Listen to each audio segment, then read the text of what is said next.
నగరంలో సేకరించిన అన్ని రకాల చెత్త నిర్వహణ 100% పక్కగా చేయాలని నగరపాలక సంస్థ ఎన్ మౌర్య అధికారులను ఆదేశించారు.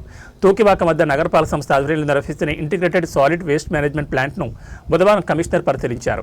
బయో మిథనైజేషన్ ప్లాంట్ నిర్వహణను పరిశీలించి మార్కెట్, హోటల్ వర్గాలు ఏ మేరకు వస్తున్నాయో అడిగి తెలుసుకున్నారు. ఈ సందర్భంగా కమిషనర్ మాట్లాడుతూ బయో మిథనైజేషన్ ప్లాంట్కు మార్కెట్, హోటల్స్ ఎంత సేకరిస్తున్నారు తదితర వివరాలు ప్రతిరోజు రికార్డు చేయాలని అధికారులకు సూచించారు. తడి, పొడి చెత్త ప్లాంట్ నిర్వహణ మరింత మెరుగ్గా చేయాలని అన్నారు. భవన నిర్మాణ వ్యర్థాలను తరలించి నిర్వహణ చేసేందుకు ప్రత్యేకమైన ఏర్పాట్లు చేయాలని తెలిపారు. అన్ని ప్లాంట్లలో 100% చెత్త నిర్వహణ జరిగేలా అధికారులు పర్యవేక్షణ చేయాలని తెలిపారు. డాగ్ షెల్టర్ను పరిశీలించి పరిశుభ్రంగా ఉండాలని అధికారులకు సూచించారు. కమిషనర్ వెంట trainee collector Raghuvanshi, superintendent engineer Shyam Sundar, municipal engineer Gomathi, DE Ramana, Mastan, plant నిర్వాహకులు పాల్గొన్నారు.